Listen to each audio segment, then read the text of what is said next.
Hi കൂട്ടുകാരെ, എല്ലാവർക്കും നമസ്കാരം. വേദിയിലും സദസ്സിലും ഇരിക്കുന്ന എല്ലാവരുടെയും പേര് പറഞ്ഞു തുടങ്ങണമെന്ന് ആഗ്രഹമുണ്ട്. പക്ഷെ ഞാൻ ഇതൊക്കെ പഠിച്ചു പറഞ്ഞു വരുമ്പോഴത്തേനും ഈ പരിപാടിയും കഴിഞ്ഞ് പന്തലും പൊളിച്ചിവിടുന്ന് പോയിട്ടുണ്ടാവും. അതുകൊണ്ട് തന്നെ എല്ലാവർക്കും ഒരിക്കൽ കൂടി നമസ്കാരം. പിന്നെ എൻ്റെ കൊച്ചു കൂട്ടുകാരടുത്ത് എനിക്കൊരു കാര്യം പറയാനുണ്ട്. നമ്മളെല്ലാവരും നല്ല സൗന്ദര്യം ആഗ്രഹിക്കുന്നവരല്ലേ. അതുകൊണ്ട് തന്നെ മിന്നൂസ് ഒരു ഐഡിയ കണ്ടുപിടിച്ചിട്ടുണ്ട്. എന്താണെന്നറിയാമോ? നല്ലതുപോലെ ചിരിച്ച് കൈയടിച്ചാൽ നമുക്ക് നല്ല സൗന്ദര്യം ഉണ്ടാവും. നിങ്ങൾക്കാർക്ക് സുന്ദരന് സുന്ദരിയാവണ്ടേ? എന്നാ ഒന്ന് ചിരിച്ചോണ്ട് കൈയടിക്കുന്നേ.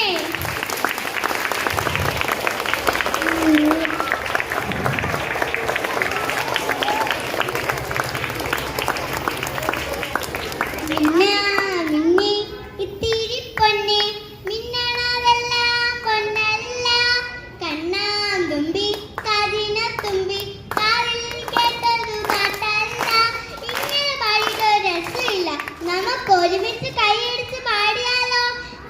എന്നാ തുടങ്ങാം. മിന്നാ മിന്നി ഇത്തിരി പൊന്നെ, മിന്നണതെല്ലാം പൊന്നല്ല. കണ്ണാ തുമ്പി കരുണ തുമ്പി കാതിൽ കേട്ടതു പാട്ടല്ല. ഒന്നാമത്തെ കോടിയിലേറി പൊന്നാരം പറയി വന്നിറക്കുമ്പോൾ കണ്ണീടാം ഒരു പൊന്നോല. മിന്നാ മിന്നി ഇത്തിരി പൊന്നെ,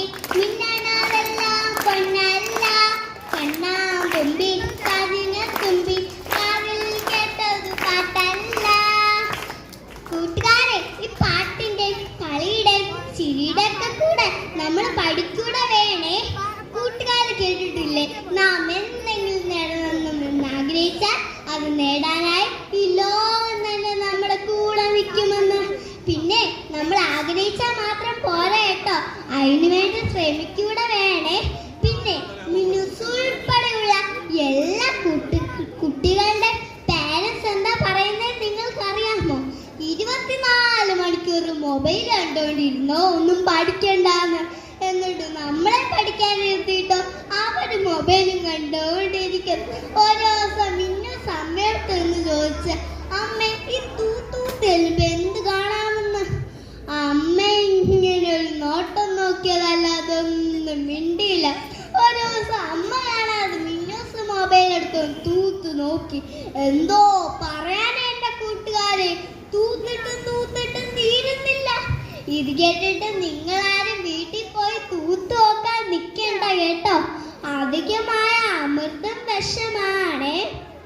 പിന്നെ ഞങ്ങളുടെ പാരൻസിനോട് എനിക്കൊരു കാര്യം പറയാനുണ്ട്. ഞങ്ങൾ കുഞ്ഞുങ്ങളല്ലേ എന്ന് കിച്ചന് കുസൃതിയൊക്കെ കാണും. ടൈം പാസിന് കുറച്ചു നേരം മൊബൈൽ ഫോണൊക്കെ കണ്ടൊന്നും ഇരിക്കും. ഒന്ന് കണ്ണടച്ചേക്കുന്നേ. ഞങ്ങൾ അതുപോലെ തന്നെ കൂട്ടുകാരെ, നല്ല നല്ല പുസ്തകങ്ങളിലൂടെ നമുക്ക് അറിവ് ലഭിക്കും. എന്നാൽ നല്ല നല്ല ടീച്ചേഴ്സിലൂടെയാണ് നമുക്ക് ജീവിതത്തിൽ തിരിച്ചറിവ് ലഭിക്കുന്നത്. നമുക്ക്